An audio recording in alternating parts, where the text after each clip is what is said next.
भारत माता की। भारत माता की। हरियाणा के राज्यपाल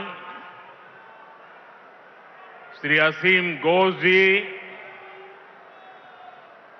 यहां के लोकप्रिय और ऊर्जावान मुख्यमंत्री नायब सिंह सैनी जी,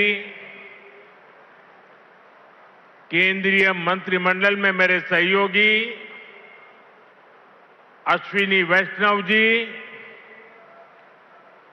उपस्थित अन्य जनप्रतिनिधिगण और इस समय टेक्नोलॉजी के माध्यम से भी हरियाणा के अनेक स्थान पर उपस्थित सभी मेरे प्यारे हरियाणा के भाइयों और बहनों, ये कुछ फोटो वोटो लाए हैं, ले लो भाई, वरना पीछे किसी को दिखाई नहीं देगा।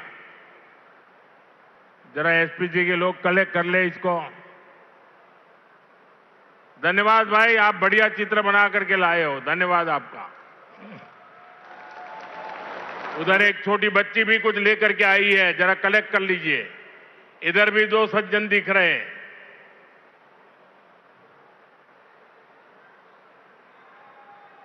और फिर आराम से बैठ जाइए सब लोग। आपके प्यार के लिए, आपकी इस कला साधना के लिए मैं आप सबका धन्यवाद करता हूं जी। साथियों, जिंद की इस गौरवशाली भूमि से आप सभी को मेरी राम राम।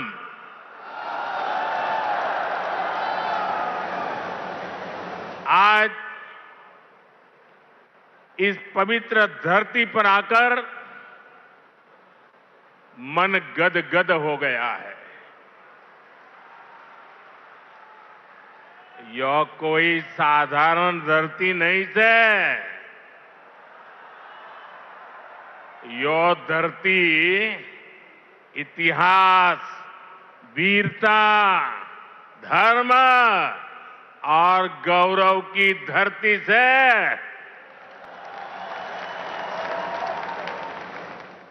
शक्तिपीठ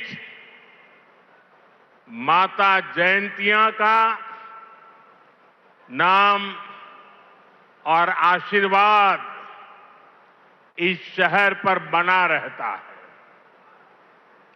और मेरे लिए तो जिंद आना पुरानी यादों का झरोखा खोलने जैसा है।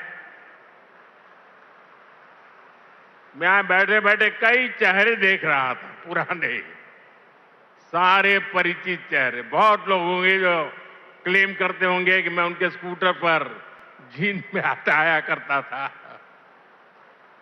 कई दशक पहले मैं संगठन के काम से पहली बार जींद आया था। फिर आप लोगों ने मुझे जो अपनत्व दिया, जो प्रेम दिया, वो आज तक मैं भूला नहीं हूं। मुर्रा भैंस का दूध, दही और घी, जिंद का देसी बुरा और यहां का घेवर, ये वो यादें हैं जो जिंद से जुड़ ही जाती है। साथियों, इतने वर्षों में जिंद का घी और जिंद का घेवर तो नहीं बदला, लेकिन जिंद के तेवर बदल गए हैं।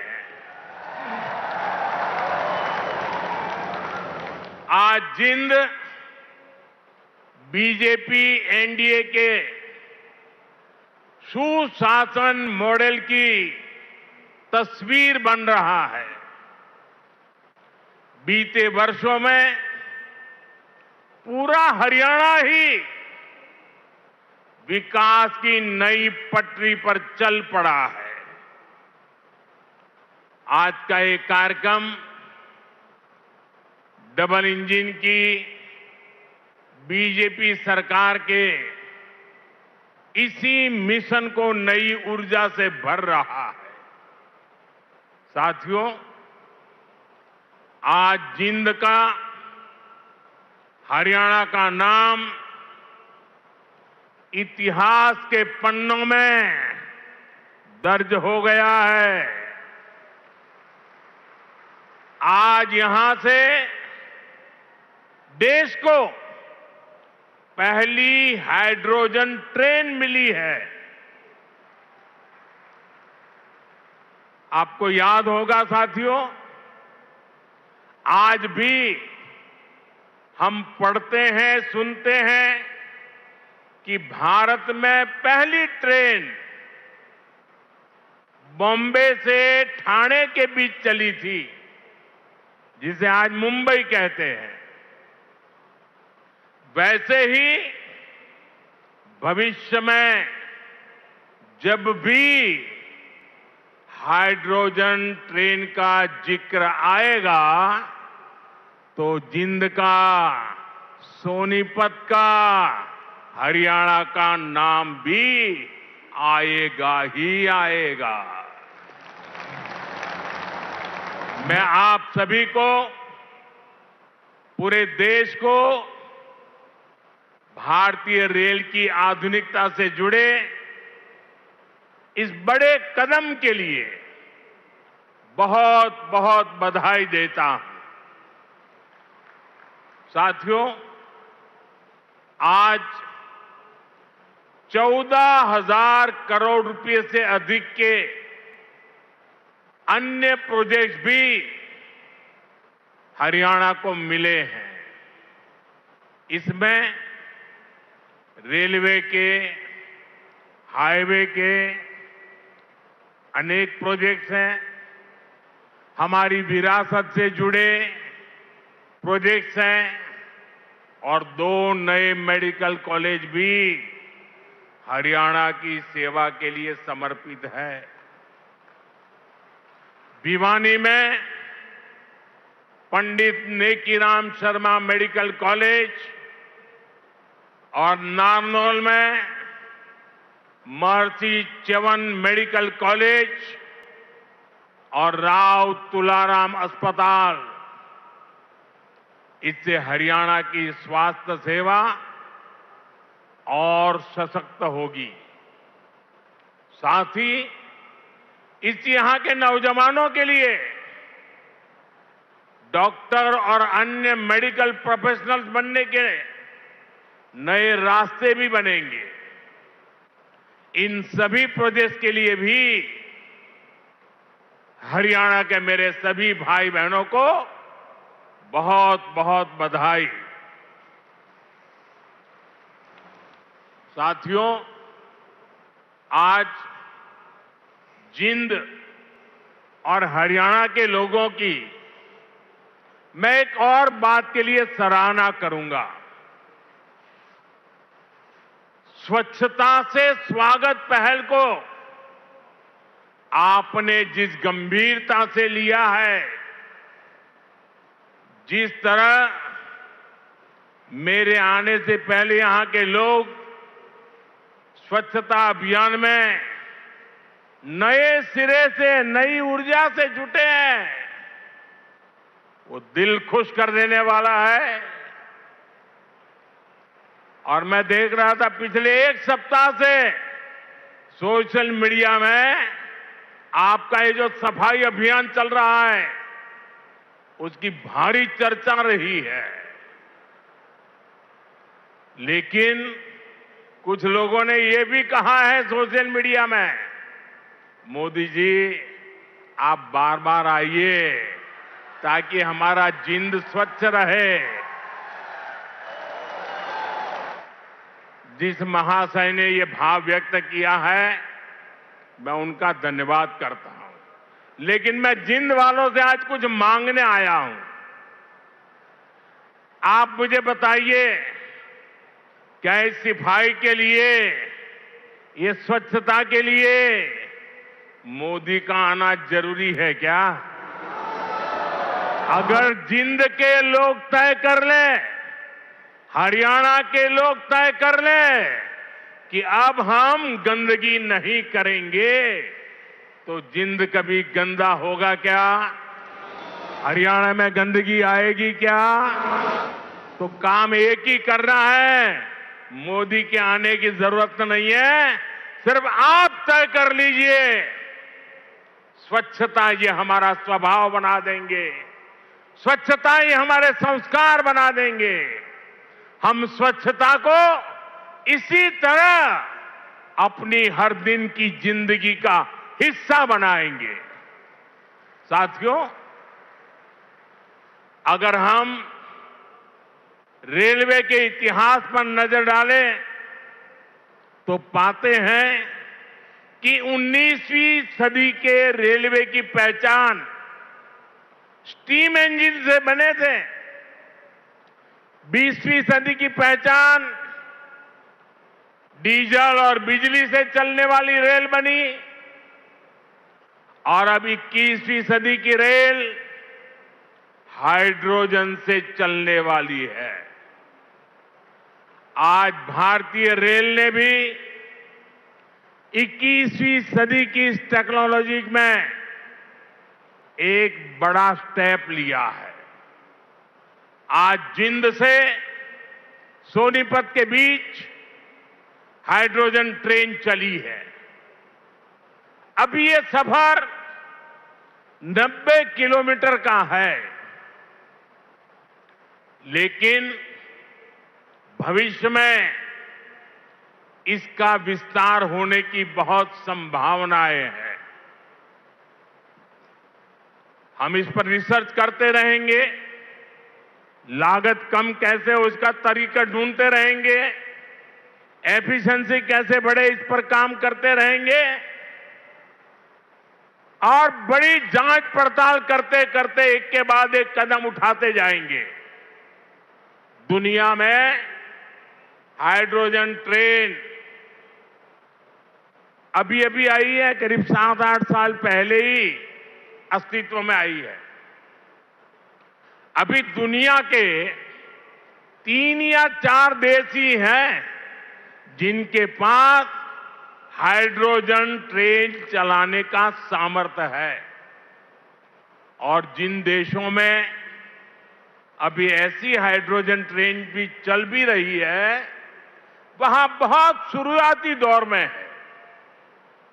लेकिन भारत की जो ये हाइड्रोजन ट्रेन है, उसके सामर्थ्य के बारे में सुनकर आपको भी गर्व होगा, एक एक हिंदुस्तानी को गर्व होगा। साथियों, जिंद से सोनीपत को चलने वाली हाइड्रोजन ट्रेन दुनिया की सबसे ताकतवर हाइड्रोजन ट्रेन है।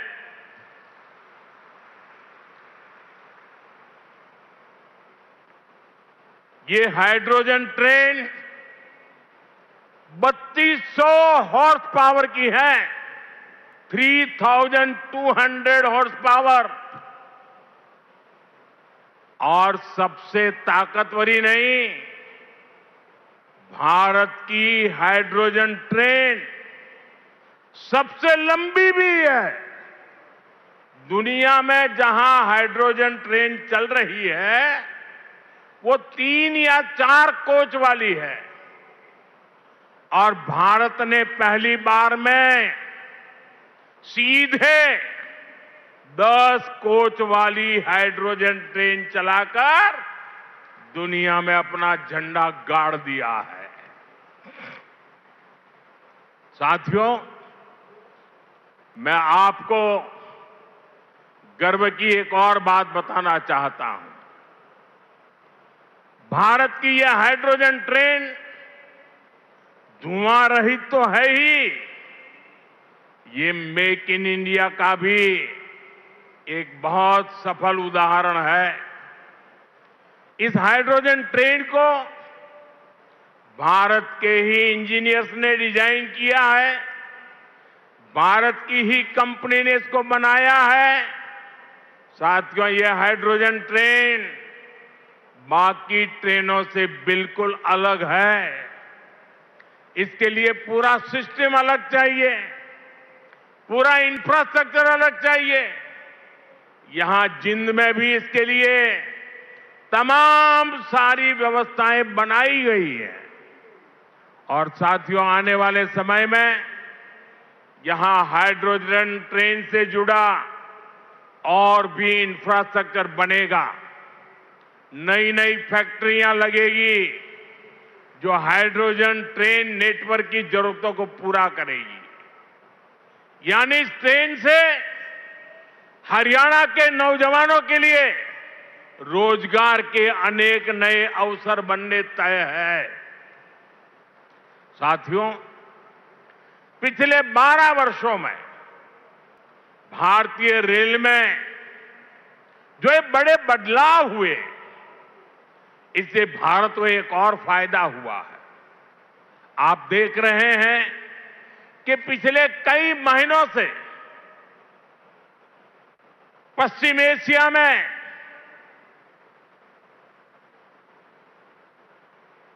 हॉर्मुज के पूरे क्षेत्र में, ईरान और गल्फ में युद्ध चल रहा है। और जिस समुद्री रास्ते से, हॉर्मुज से भारत बहुत बड़ी मात्रा में पेट्रोल, डीजल, एलपीजी गैस, हमारे किसानों के लिए खाद उसी रास्ते से आता है, उसी समुद्री मार्ग से आता है। लेकिन पिछले 3-4 महीनों से ये रास्ता निरंतर युद्ध का मैदान बन चुका है, संकटों से घिरा हुआ है। साथियों, अगर 2014 से पहले अगर ये स्थिति आती तो आज हिंदुस्तान का रेलवे का काम पूरा का पूरा ठप पड़ा गया होता। क्योंकि उस समय 2014 में देश का बहुत बड़ा हिस्सा था, ऐसा था जहां हमारी ट्रेनें सिर्फ और सिर्फ डीजल से चलती थी। अब आप सोचिए, अगर डीजल आना बंद हो गया होता और डीजल से चलने वाली ट्रेनें कैसे चलती, देश कितने बड़े संकट में आ जाता। लेकिन साथियों, 2014 की स्थिति नहीं है ये मोदी है।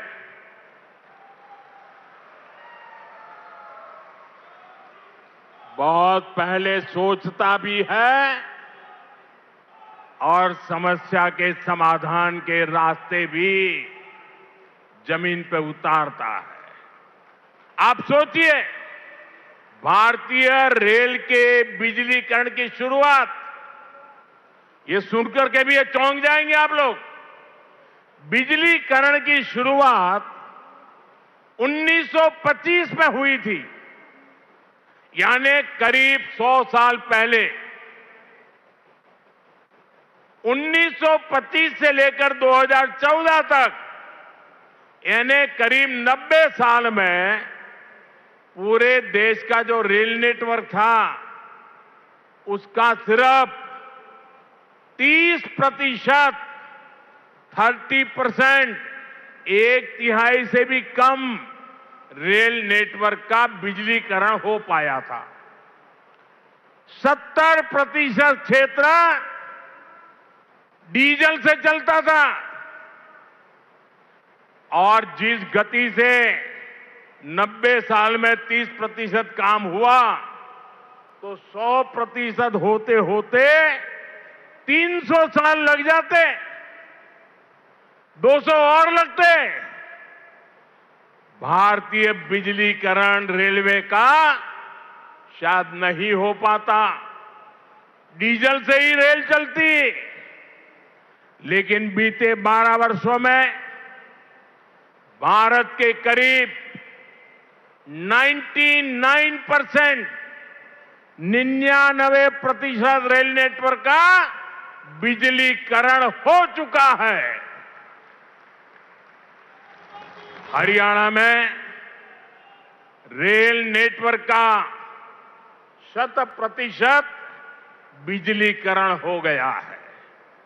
इस वजह से लड़ाई होने के बावजूद भी, तेल का संकट पैदा होने के बावजूद भी भारत की रेल रुकी नहीं है, भारत की विकास की गाड़ी अटकी नहीं है, ट्रेनें निरंतर चलती रही। साथियों, रेल हो, रोड हो, कनेक्टिविटी का ऐसा काम सुविधा भी देता है और विकास की गति भी कई गुना बढ़ा देता है। आज जिंद जो इतने सारे हाईवे से जुड़ रहा है, अभी इस मंच से भी 3 बड़े प्रोजेक्ट शुरू हुए हैं। दिल्ली, अमृतसर, कटरा एक्सप्रेसवे के हरियाणा वाले हिस्से का लोकार्पण हुआ है। जींद गोहाना नेशनल हाईवे भी राष्ट्र को समर्पित किया गया है। इसके अलावा अंबाला काला आम 4 लेन से भी हरियाणा और हिमाचल दोनों राज्यों के लोगों को बहुत सुविधा होगी। साथियों, अब जींद देश का ऐसा जिला बन गया है जो 5 नेशनल हाईवे से कनेक्टेड है। ऐसी कनेक्टिविटी से यहां के किसानों और पशुपालकों की उपज को बड़ी मंडियों तक पहुंचाना आसान और सस्ता होगा। इससे उद्योगों को बल मिलेगा, पर्यटन को पंख लगेंगे और इससे बड़ी संख्या में नए रोजगार भी बनेंगे। साथियों, आप सभी जानते हैं, अभी मैं कुछ दिन पहले ही इंडोनेशिया, ऑस्ट्रेलिया और न्यूजीलैंड की यात्रा से लौटा हूं। वहां भारत ने अनेक तरह के समझौते किए जिनकी बहुत चर्चा हुई है, लेकिन एक विषय ऐसा है जिस पर उतनी बात नहीं हुई। ये विषय मेरे देश के और विशेषकर हरियाणा के युवाओं से जुड़ा हुआ है और वह विषय है खेलकूद, स्पोर्ट्स। साथियों, ऑस्ट्रेलिया और न्यूजीलैंड में वहां की सरकारों से स्पोर्ट्स को लेकर मेरी व्यापक चर्चा हुई है। इन दोनों देशों के साथ मिलकर आने वाले समय में हम स्पोर्ट्स इंडस्ट्री, खिलाड़ियों की ट्रेनिंग, ऐसे अनेक मामलों में बहुत सारा काम साथ मिलकर करने वाले हैं। इससे हरियाणा के युवाओं को भी बहुत लाभ होगा। साथियों, आज भारत में स्पोर्ट्स को फिटनेस और रोजगार का बड़ा माध्यम बनाया जा रहा है। हमारी सरकार ने नई नेशनल स्पोर्ट्स पॉलिसी, खेलो भारत नीति भी बनाई है। खेलो इंडिया अभियान से लेकर टॉप स्कीम तक आज खिलाड़ियों को अभूतपूर्व सुविधाएं मिल रही हैं। उन्हें हजारों रुपयों की आर्थिक मदद दी जा रही है। यहां हरियाणा में भी भाजपा सरकार खेल और खिलाड़ियों को बहुत प्रोत्साहन दे रही है। साथियों, आज ये कार्यक्रम भले हाइड्रोजन ट्रेन का है, दूसरी विकास परियोजनाओं का है, लेकिन मैं आज यहां के नौजवानों से एक और बात भी कहने आया हूं। आप सभी जानते हैं, साल 2030 में भारत कॉमनवेल्थ गेम्स को होस्ट करने वाला है। 2036 में ओलंपिक गेम्स भारत में हो, इसके लिए भी हम पूरी तैयारी कर रहे हैं। इसलिए हर खिलाड़ी को जोरदार तैयारी करनी है, पूरा दमखम लगाना है। मैं आपको विश्वास दिलाता हूं कि डबल इंजन की बीजेपी सरकार आपको हर सुविधा देगी।